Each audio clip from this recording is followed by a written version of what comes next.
Hello everyone. Amazing to see so much people. I was a bit skeptic if there were any developers that wanted to come and talk or listen about PowerShell, because it's usually a subject for IT pros, where the usual conferences I attend to is all about. But I'm really glad that you're all here, and I'm super grateful to be able to speak to all of you. So I'm going to start by going back in time. 20 years ago, or roughly 20 years ago, there was a man at Microsoft named Jeffrey Snover, and he wasn't impressed by the automation experience of Windows. So he set out on a task to improve that experience and to make Windows automatable. He sat down and wrote something that he called the Monad Manifesto. It was released in August 8th of 2002, so roughly 20 years ago. And what's in this manifesto is actually super relevant even today. And when he talked about this manifesto at a conference just a few months later, he talked about wanting to create an automation engine that fulfilled three primary goals, or at least them being primary goals is something that I chose to interpret, because these goals really resonated with me. And he wanted to create something that was as interactive as Bash. He wanted something that was as programmatic as Python, Perl, and Ruby. And he wanted something that was similar enough to C# to create an easy transition and to be able to move between them, and also be able to reuse code and knowledge between what he then called Monad and C#. He did that by creating an engine based on .NET, and a few years later Microsoft released something called Windows PowerShell version 1. My name is Simon Wåhlin. I work as a consultant for a company called Advania, and I work with all things Azure. Today independent of your previous experience of PowerShell, I hope that each and every one of you get to take something new with you and learn something new about PowerShell or what you can use it for. So to get started, PowerShell is built upon the same concept as Bash, where we have a bunch of commands, and each command in itself is it does one thing, and it does one thing really well. But to create any more complex scenarios, you would need to use more than one command.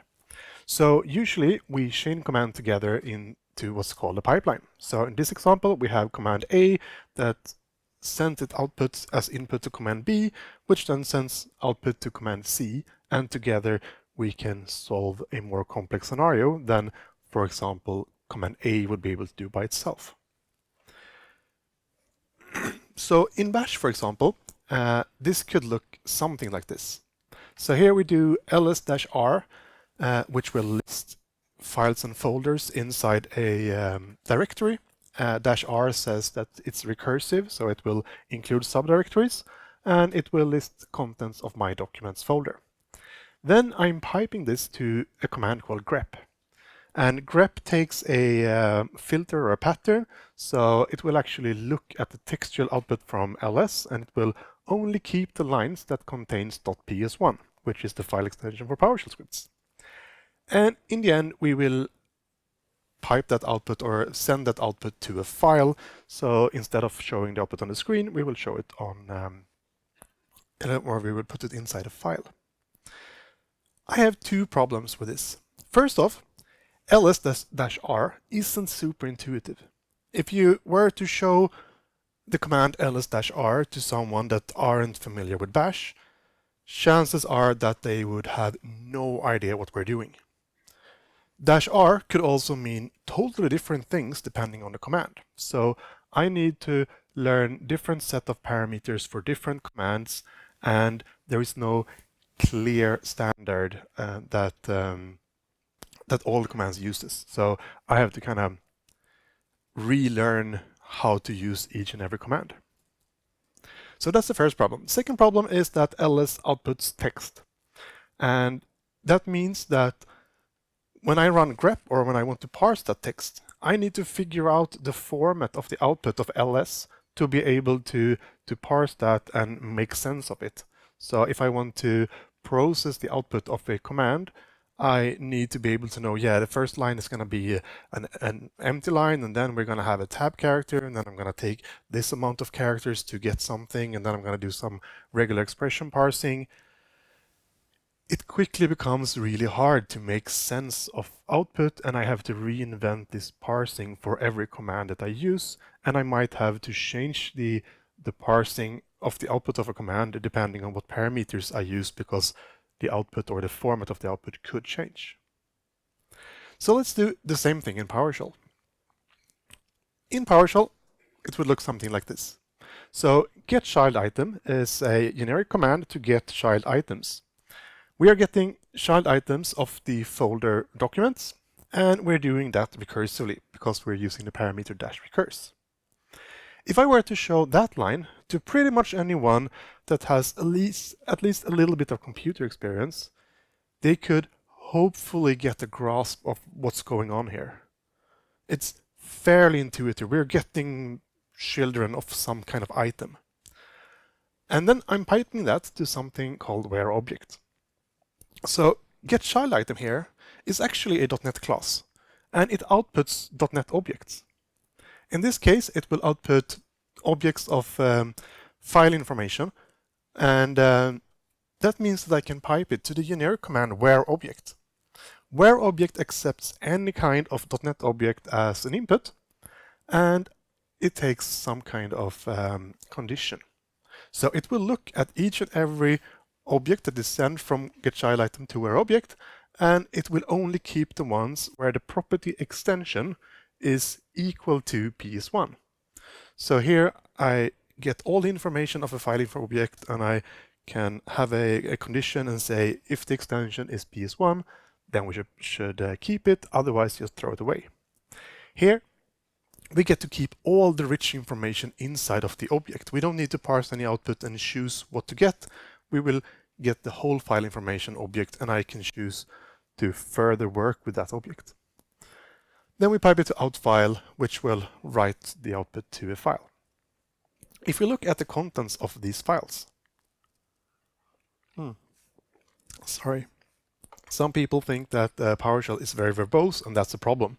So I just wanted to show that we can also write PowerShell very dense or condensed, which can be handy when we are using it interactively because it's faster to type. But the convention in the PowerShell community is to never write this kind of code in a file where you actually save it. You only use this kind of shorthand language when you're using it interactively, and as soon as you save it in a file, you use the long verbose code to make it easier to read and easier to maintain. Now let's look at the output of the content of the file. So here in Bash, I will get the contents of the file, and you can see that I am getting a list of files. Again, there is two problems with this output. The first problem is that I only get the file names. So I would have to redo the command and do a lot of changes and change my parsing if I want to have more information than only the file name. Maybe I want the path, maybe I want the size, maybe I want something else. And also I see here that I missed a few files. So file number, or I got some extra files. File number 2 and 3 are TXT files. File number 3 and 4 are PS1 XML files. But they were caught by my filter because they contain .ps1 inside the name. So my parsing here was not successful. If we look at the same file generated with PowerShell, it will look something like this. So PowerShell has formatting information on almost all built-in .NET objects, and you can create your own formatting information. That means that by default, this is the textual representation of a file. And they are grouped by folder. So here I can see that my folder my file is in this folder, I can see the mode, last write time, the length, and the name of the file. So I get a lot richer information. And I could also have, and I'm going to show that later, selected which properties I wanted, and then I would have gotten those. So if I only wanted the file names, I could have easily gotten them as well. So Jeffrey Snover, who invented PowerShell, sometimes said something like this. He wanted us to spend more time figuring out what we want to do instead of trying to figure out how to do it. So the whole core principle of PowerShell is that you should spend your time thinking about the problem that you're trying to solve and how you should, or what the solution should be, not how you should actually implement that solution once you have decided on what to solve.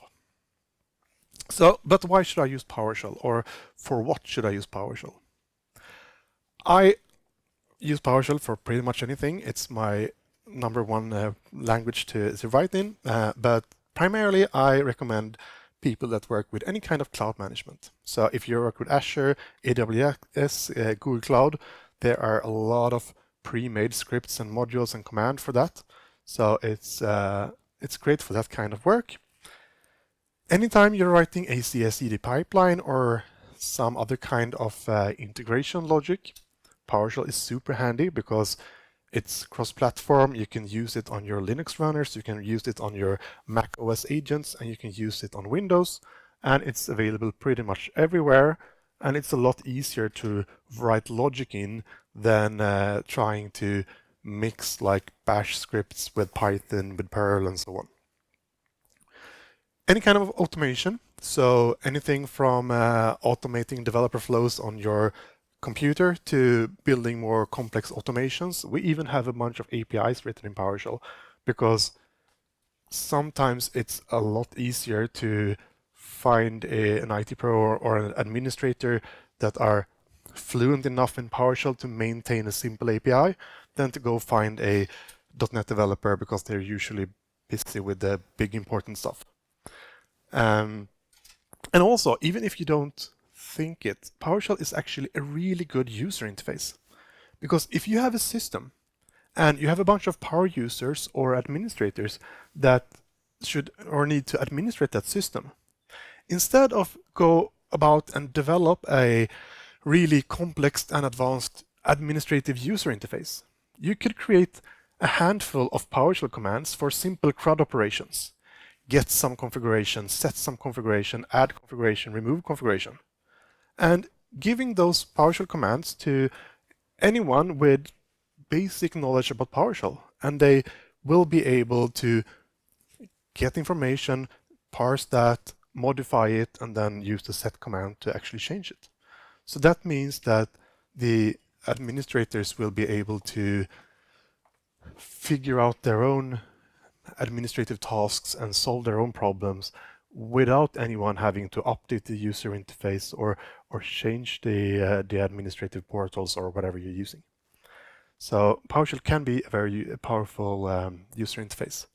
And if you want to build a user interface later, you can host PowerShell inside of pretty much any process on a computer. So a lot of administrative tools that we use to administrate, for example, Windows servers, are graphical user interfaces where I can click and do stuff, and every time I click on a button, it will actually execute a PowerShell script for me or a PowerShell command for me. That means that I can go into the PowerShell log and read which commands were executed when I clicked in the user interface, and then I can take those commands, do some small modifications, and then run them to either create like batch automation or to modify the administrative workflow. So super good. I guess you all seen this. This is Windows PowerShell. It's the big blue window. We started by running PowerShell.exe. It's called Windows PowerShell version 5.1, and it's built on .NET Framework version 4.5. How many of you are building new products on .NET Framework 4.5? No one. Great. I think as many of you should use Windows PowerShell 5.1 because Windows PowerShell was released in August of 2016 and it hasn't been updated or changed since. So it's an old thing, it only works on Windows, and we should only use it when we have a dependency on the full .NET framework. However, we have something new that is called PowerShell, because just like with .NET Core, PowerShell Core dropped the core part of the name and is now called PowerShell. So PowerShell is started by running the command pwsh. It's released in version 7.3. It's built on .NET 7, and it was released in December of 2022. There was actually the last patch release, I think, is 7.3.2, and it was released like last week.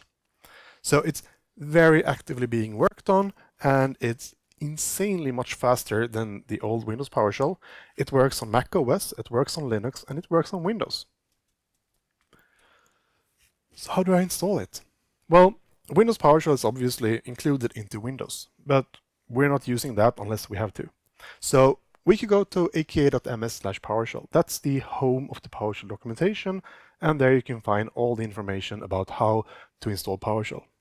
The good thing about installing the new PowerShell is that just like the .NET 7 or 6 or all the new .NET frameworks, they are standalone, so you can install PowerShell side by side by Windows PowerShell, and it doesn't affect each other.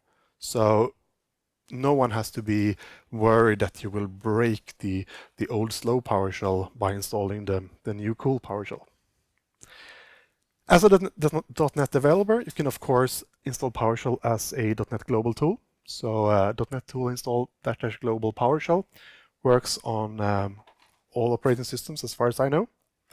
And if you're running Windows, you can use winget install and install the latest version of PowerShell. The good thing by using the .NET and the winget version or the methods are that you will get updates. So you will get new versions, or it's easier to keep up to date. So let's talk a little bit about the language. PowerShell is mainly built upon commands that are called commandlets. And they have a very specific naming standard. You're not forced to use it, but you're highly encouraged to use it. And the standard or the convention is that you have a verb, a dash, and a noun. I think there are somewhere around 96 approved verbs. So you're supposed to use one of the 96 approved verbs. You're not supposed to invent your own. And this is because we want to have a standard. When I do a get command, I want to know, or I want to be able to figure out what a get command does. So all get commands should work the same. If you run the command get verb, you will get a list of all the verbs and a short explanation of when each verb should be used. Then we have a dash noun. The noun should be descriptive of what we're doing, like get item, get file, get something. The noun should always be singular. And if there is a risk of naming collisions, you are supposed to put some kind of prefix before the noun. So, for example, the Azure PowerShell commands are all like get AC storage account or something with a prefix of AC to kind of use it as a namespace. Then we have parameters. We use parameters by calling them saying dash parameter name and then the value for that parameter. We could of course have several parameters, but the screen wasn't bigger than this. Some examples are invoke REST method. Here again, super clear what we're doing. We are invoking something, and this something is a REST method, so we're calling a REST API. We're giving it a URI, and the $URI here is a reference to a variable containing my URI. And by default, I will use the get method, so I'm doing a get request towards a REST API. Get item, in this case, I will get an item, I will use the path parameter, and I'm actually giving it two paths, so I will get back to directory information objects from .NET. Right, that's the slides. Let's dive into some terminal commands. So this is Windows Terminal, the new terminal application. It's my favorite application at Windows currently. And we're going to start by looking at the variable called PS version table. So in all versions of PowerShell, there is this automatic variable that's called PS version table. And if you run that, you will get information about what version of PowerShell you're running. So this tells me that I'm running version 7.3.2. I'm using PS Edition Core, which is the new PowerShell, not the old Windows PowerShell. And you can tell that I'm running Windows 10 and so on. Furthermore, my first command I think that everyone should learn is the command get command. This is your guide into PowerShell commands. So I can do get command and give it any kind of wildcard pattern. And in this case, I will list all the commands that has something with AC account in the name. Once again, you can see it's fairly easy to figure out what they're doing. We're adding an account, we're logging into an account, we are logging out of an account, we're removing an account, we're connecting an account and disconnecting an account. I can also use get command and give it the parameter module instead of just the name of a command. And this will list all the commands inside of a module. So if I download a module, which is like a library in .NET or a DLL, so if I load that, it contains commands, and here I can list all the commands from a module. The next command I encourage everyone to use is get help. So PowerShell actually has a fully functional built-in help system. And there, just by reading the help document, you could probably learn everything you need about PowerShell. So if I just run get help, I will get some chapters like a name, a synopsis, a syntax. This syntax is really good because it explains how I can run this command. It says convert to JSON. It takes a parameter called input object that accepts types objects of type system.object. Input object here, just the name of the parameter within brackets means that it's a positional parameter, so I can leave out the actual parameter name and just append an object, and PowerShell will figure out that it's gonna assign that object to the input object parameter. I can choose to output it as an array. I can compress it instead of doing like nice formatting, and I can choose a depth. So, and then I have some description and some related links if I want to learn more. I can also run the same command but add the -full parameter. So by default, PowerShell will give you a condensed help document. If you add -full, you will get the full document, and as you will see, we have a lot more chapters in this document. For example, a parameters section or chapter that describes each parameter and how they work. And also a bunch of examples on how to run the command. If I'm interested in only learning about one parameter, I found the depth parameter and I wonder, what does that really do? Then I can run get help, convert to JSON, and then say parameter depth. And I will only get the information about that parameter. So that's a quicker way to access information about a certain parameter. There is a text here, which is written by the developer of the command, which means that a human wrote it and it could be wrong. But this part and this part is auto-generated. So this is always correct. So it says that it accepts an object of type int32, and it's not required. It has named position, so it means that you always need to call out the name of the parameter to use it. You can't just give it a number. And if you don't use it, it will default to the value of 2.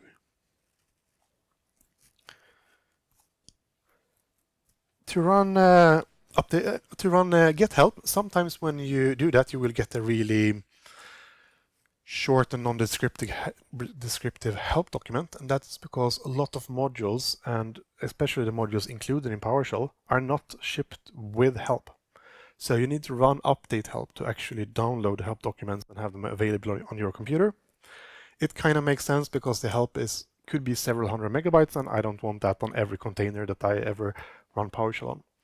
So update help, I always add the parameter UI culture E and US, because if I have any other culture on my computer, like Swedish, PowerShell will try to download help documents in Swedish, and there aren't that many help documents in Swedish, and if they are usually really bad because a machine wrote them.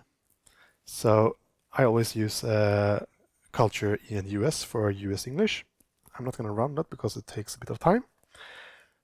Another thing that a lot of people don't know about PowerShell is like when you navigate through the file system, or basically any system, because PowerShell has the ability to express basically anything as a tree structure. So I can navigate Azure subscriptions, I can navigate Active Directory organizational units, I can navigate certificate stores, I can navigate the Windows registry, I can navigate my environment variables as a file system or as a directory structure.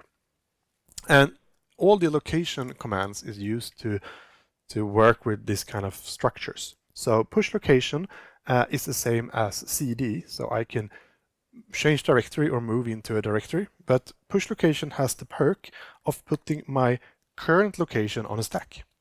So when I do push location C:Windows, I will move into the Windows catalog, which you see by the Windows name in green. And then I'm gonna push location to C:\users, and I'm now in the users folder. But then I can do pop location. So that's gonna pop the topmost location of the stack where PowerShell saved the paths, and now I'm back in the Windows folder. This is something I use all the time inside of pipeline code or actions, because a lot of the time I need to kind of go into a folder, which is probably like a variable like my working directory or my code folder or whatever, and from there I'm going to navigate into some part of my source code. I might run a script, I might do some .NET build commands, and then I want to move back. And since I'm not sure where back is, because it might depend if I'm checking out one or several Git directories and so on, the actual start directory could vary from environment to environment. So then I can push to one location, push to another location, and then I can pop twice to get back to the original place. So next part, we're going to look at some output. I told you that all PowerShell commands will output .NET objects, and we can do that. We can experiment or learn about that by using a command called getMember. So getMember will actually use reflection to look at the object that is outputted by, in this case, getChildItem, but it could be any command.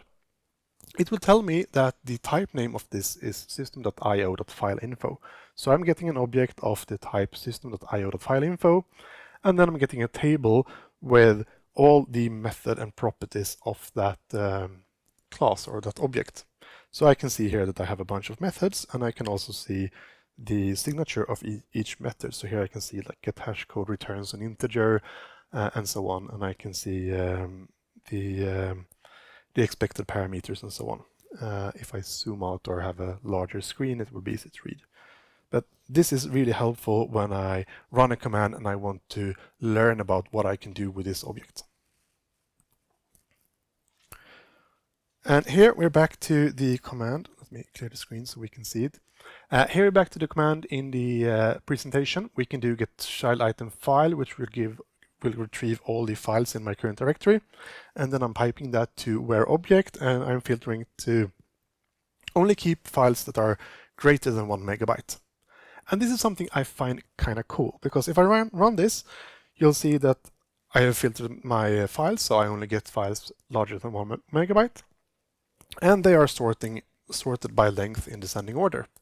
But 1 megabyte is, it really blew my mind first. I used it because PowerShell actually lets us type like 1 KB or 1 GB, and it returns the number of bytes in 1 megabyte or 1 kilobyte or 1 gigabyte. And I can also use this to transform, because a lot of times, like when I'm working with Kubernetes, I need to express something in kilobytes, and I need like 4 gigabytes. So I can do like 4 gigabytes divided by 1 kilobyte, and I get the amount of kilobytes in 4 gigabytes, which is also very handy because I really struggle by doing a lot of byte math in my head.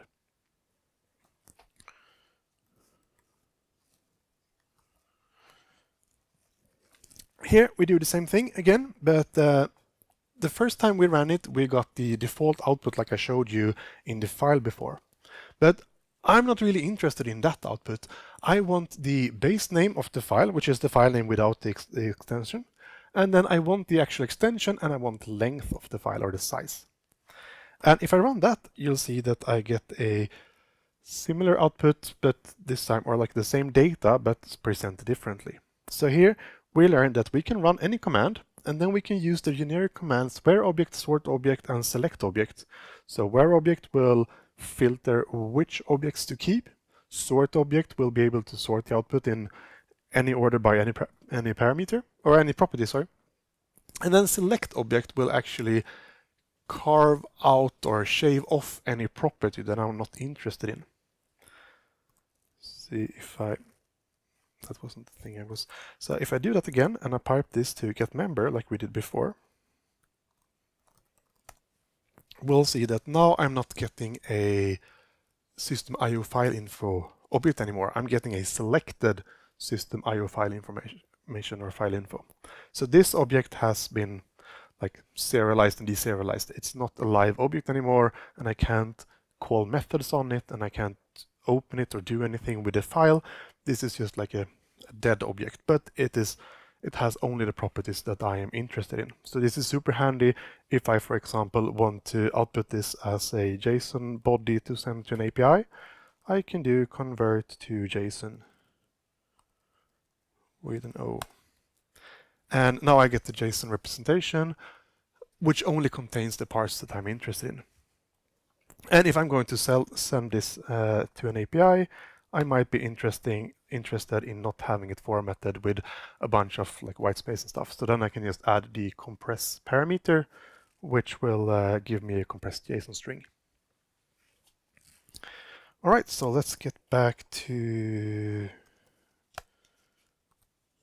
there we go, so to the last command. So in this command, I wonder if I have internet, I hope so.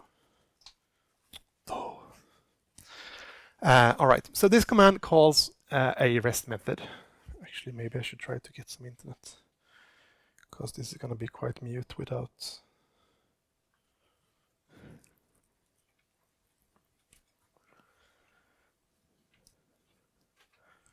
Let's share some internet here and see if we can connect this Wi-Fi instead.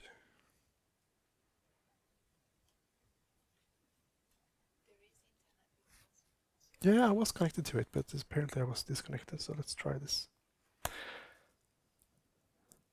Yeah, so now we're calling a REST API. I found this API while searching for fun demo APIs. It's an API that returns Star Wars characters. So in this case, if I do API/people, I will get a page result of Star Wars characters. Problem here is when I run invoke REST method, I am getting the response, and I get 87 objects, and I get the next link for the next page, and I have my results. And if we don't care about the paging for now, I just want the results. Then if we look at how we did it before, I could use select object and say I just want the property results. So this will shave off all the other properties of the object, and now I get back one object with one property, which is the results. But this isn't really what I was looking for. I wanted to get the contents of the result property, not an object with a result property. So this is where we can use a different parameter on the select object. So if I do select object and do expand property instead of just property, it will actually return the contents of that property instead of an object with that property. And that will give us this result. So now we get back a bunch of Star Wars characters and some information on each character. And if I want to filter this further, I can use select object again and say this time I only want to keep the name, height, and mass properties. So if I run that, I get a nice table. I get the names of a bunch of Star Wars characters, their height, and their mass. Super easy to work with, and I haven't done any parsing at all. I'm just calling a REST API. I only gave it the URI, and then I'm expanding the result parameter, and I'm selecting properties. I could use filter and sort and all the generic commands to work with this set of data. And it is rich data. It is .NET objects that I can do a bunch of stuff with. And here we can see that I'm now getting a selected system management automation piece custom object. So system.management.automation is the namespace for PowerShell, and piece custom object is the kind of generic object for PowerShell. Because, as you might have noticed, I did select name, height, and mass with capital N, H, and M.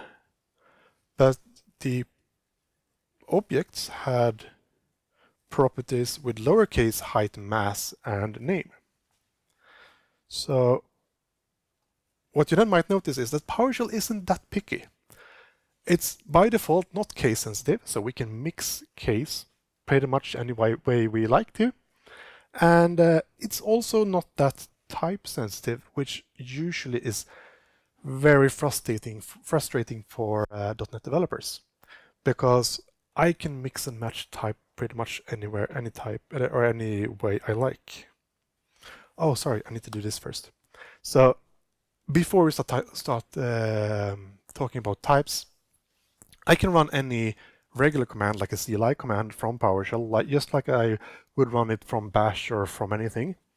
The actual output of this command isn't relevant, but it's the account that I'm signed into in my lab tenant in Azure.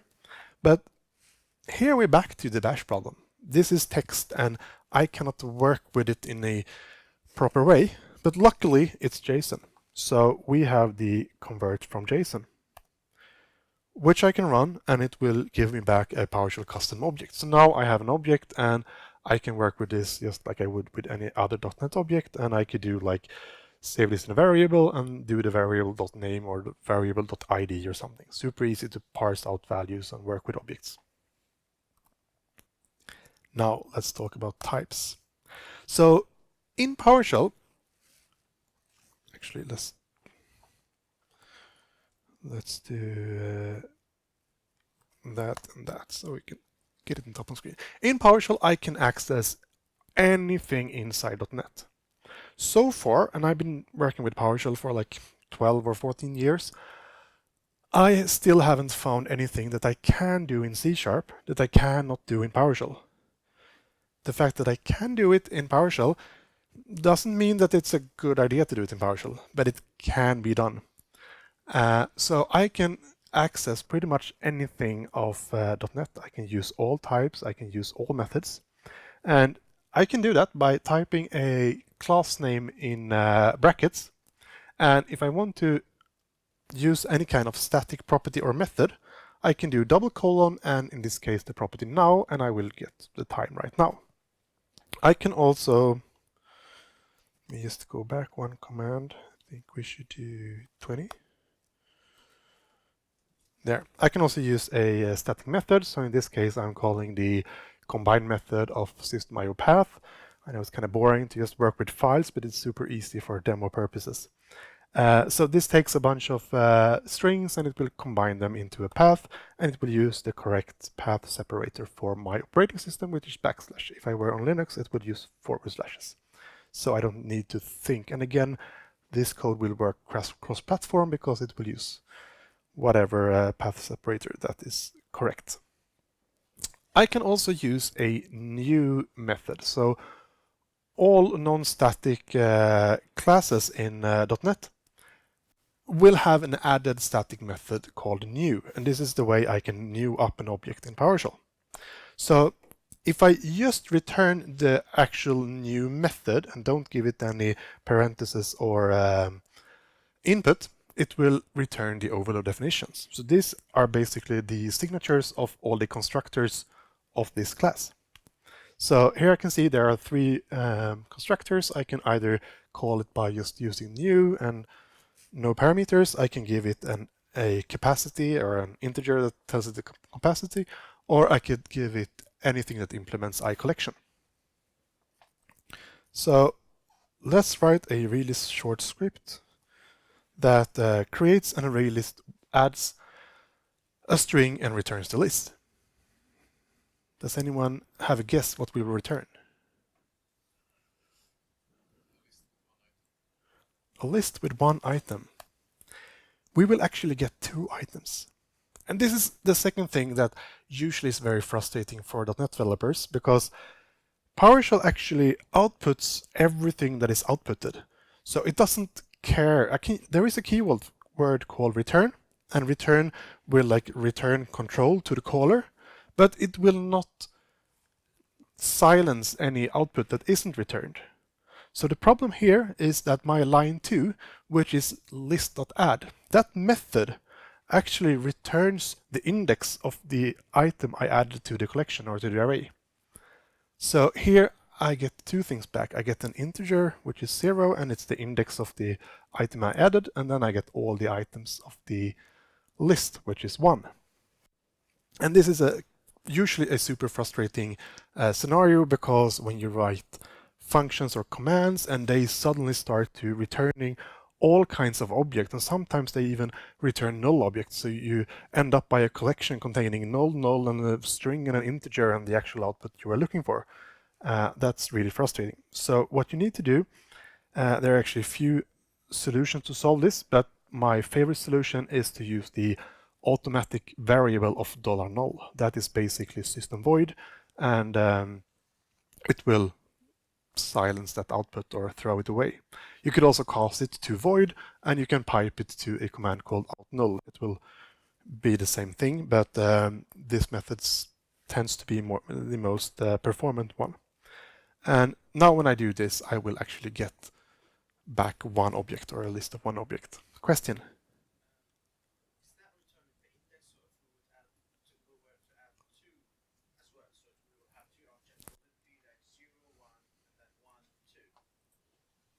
Yeah, so list.add is a method.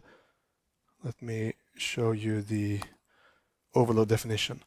So the definition of this method is it returns an integer and it takes a value, which means that every time you run something that returns something, it gets outputted. And since in C# you could use this like list.add, and as long as you don't assign it to a variable or return it somewhere, it gets ignored. But in PowerShell, everything that is outputted flows through the pipeline and gets outputted to the result. Yes. The question is it possible to import packages from package management? Yes, it is.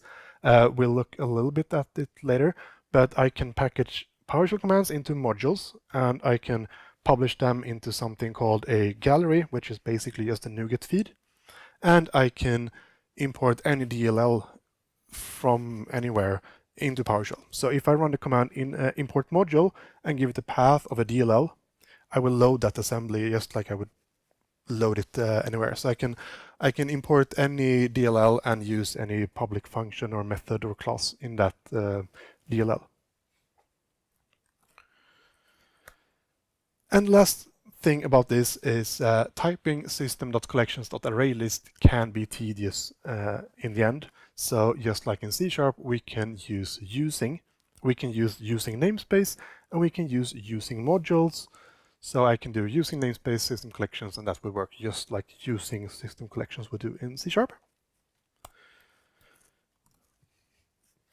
And by that, we'll quickly move forward to strings.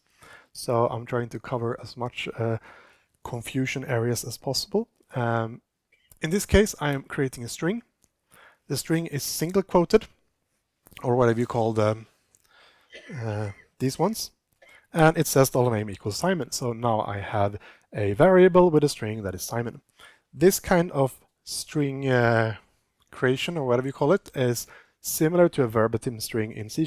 So whenever I use single quotes, I will get everything I type inside of the string as a string. So I can use $signs, I can use curly braces, and I can use escape characters, and they will get inputted, or they will be part of the string just like I typed them.